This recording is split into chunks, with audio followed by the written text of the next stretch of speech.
Hello everyone, and welcome to another video. Today I'm going to be discussing a book series that is very close to my heart, and that is the Crisanta Night books by Geanna Culbertson. And the books are as follows: Protagonist Bound, The Severance Game, and the third book, which I'll be discussing today, is the latest book, Inherent Fate. Now, for those of you who don't know what the Crisanta Night books are about, they are about a girl named Crisanta Night, who is the daughter of Cinderella and Prince Charming. She attends this school called Lady Agnew's School for Princesses and Other Female Protagonists. The story is basically set in a fairy tale-like world where all of the fairy tale characters that we know and love are actually real, and all of their children and descendants basically attend special schools that teach them how to become princesses or protagonists in their book. This world is basically controlled by this ominous person called the author. I suppose not the world is really controlled by her, but all of the stories are basically controlled by her. And Crisanta Night, who is basically destined to become a very princessy, girly girl, damsel in distress, she absolutely does not want to go through that. She wants to be strong and fierce and badass, and she has absolutely no plans whatsoever in following her required destiny of becoming a princess. So she basically takes matters into her own hands. I would recommend this book for any one of you guys who absolutely loves fairy tales, and anyone who loves fairy tale retellings, or who just generally loves a great adventure, especially with very strong female leads. I read the first book about a year and a half ago, I think, for the first time, and I fell in love with the series, and I have read all of them since, and I would just like to make a big shout out to the author for being such a great writer and for always keeping us all on our toes. I gave Inherent Fate 5 out of 5 stars on Goodreads. Basically, the only word that I can describe this book with is wow. Like, just wow. The ending completely blew my mind. It was the only word that I could think of when I finished the book. It was the only thing that I could think of when I finished it for days after. This book completely followed my mind weeks and weeks later. This series has, without a doubt, become one of my favorite series of all time. They're very close to my heart. None of the books have ceased to disappoint me. Geanna has constructed this fantasy world which is so intricate and so realistic and just so heartfelt that even though it's a fantasy world, each and every one of us can connect with it in a very special way. And I can't imagine any person who wouldn't get sucked into the world of Crisanta Night. So please go ahead and read the books. You won't regret it. I am, however, going to get into a spoiler section, so if you haven't read the series, or if you don't want to get spoiled, I suggest you leave and you read the books and then you come back. Inherent Fate is also, without a doubt, my favorite book in the whole series. It has so many twists and turns and heartfelt emotional moments and loads of shocking moments that I was completely speechless by the end of it. Crisanta was as sarcastic and witty and just badass as she always was, and she never ceases to make me smile. What I really liked about this book, however, was just how kind of down-to-earth Crisanta has become. We know that from the previous book she's had a bit of difficulty accepting help from other people because of her wanting to never be seen as a damsel in distress. She wants to be strong and she wants to be fierce, and that has kind of led her to sometimes declining some help that she really needs.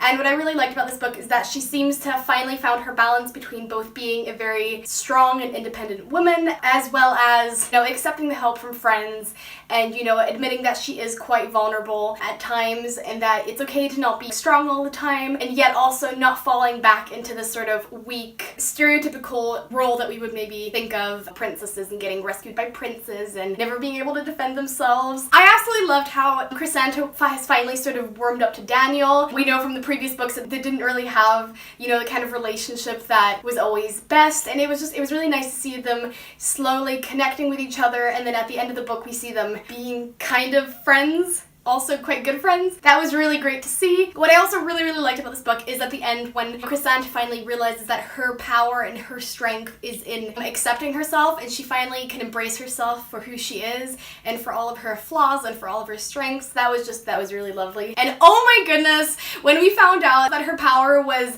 you know, being able to bring like inanimate objects to life, I completely lost it. I couldn't deal with that. That was so badass. That was so awesome, especially with the dragon. It was so funny as well, like realizing that the dragon that has been basically stalking them for the past like weeks was actually, you know, her pet and was sort of trying to protect them. That was great. However, then we find out about her pure magic's disease, and I was like, no! Oh, I was so sad when I found out about that. I do not want her to be contaminated by anything. I just want her to have a happy ending, and now she has this other thing that she has to struggle with, which is basically like within herself.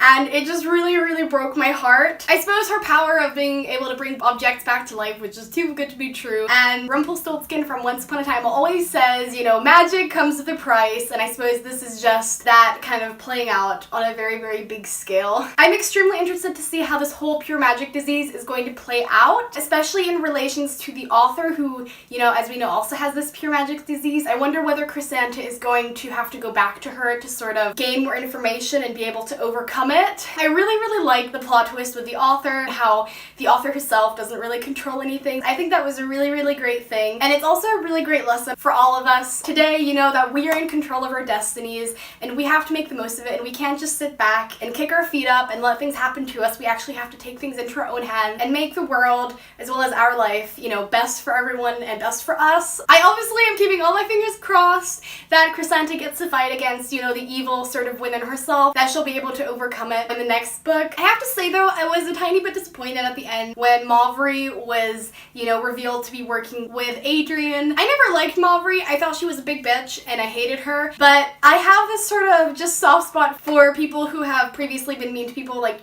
becoming friends. There are quite a lot of books where this thing happens. So I don't know why, but I was really hoping for Mauvery to sort of end up being friends with them and maybe joining their team, getting over that sort of high school drama, oh, I am the mean girl and I gotta be mean to you kind of phase. It was really sad to see her being completely evil and not just on a high school scale. You know, I really wish that she was gonna, you know, be sorry for all the stuff that she did and maybe like come to be friends with Crisanta, but none of that happened, and I think that's probably the only thing that disappointed me about this book. In fact, it is the only thing that disappointed me about this book, but then again, I still have my fingers crossed that maybe she'll come to her senses in the next book, but I suppose we'll see. But I have to let her go in my heart, so I'm just gonna say bye to her and then we'll see what happens. Beyond that, the book was just utter perfection. I absolutely loved every single minute of it. I don't think there was a single chapter where I was bored or where I zoned out or where I didn't want to read anymore. It was all super interesting, and I really, really, really loved how there was a part which played in Germany, which is where I live right now, so I felt like, Germany. Although I have no idea where this place is or even if it exists. I'm really also excited to see whether, you know, she'll meet the other people from Germany again, whether they'll meet up again or whether she'll need their help, because there was that one scene where one of them came with her into the wormhole. I don't really have anything else to say. It was fantastic. I loved it. I cried, I laughed, I was shocked. I had moments where I wanted to throw my book against the wall because I was so shocked, but then obviously I didn't, because pretty book, no one's gonna hurt you. I am so excited for the fourth book to be coming out. It is The Liar, the Witch, and the Wormhole, which is an absolute lovely tribute to one of my favorite movies of all time, Narnia, The Lion, the Witch, and the Wardrobe, obviously. It's going to be released June 1st of 2018, and we already have a cover. It's so pretty. It's pink. It's beautiful. Look at it yourself. It's beautiful. I love it. It's great. I am so excited. I'm so excited for this book. I'm keeping my fingers crossed there will be more books than just the fourth one. I love this world. I love all the characters. I love the story. I am so excited to see how it all flesh out and grow bigger and bigger and bigger. Again, a big shout out to Geanna for being such an amazing author. Thank you so much for creating this world. It has meant so much to me. I hope that I managed to convince some of you guys to pick up the series. It's an amazing series. You guys should read it. Honestly, go read it. Anyway, guys, thank you so much for watching. Let me know what you thought. Let me know if you read the book. Thank you so much for watching. I'll see you guys with another video soon. Bye!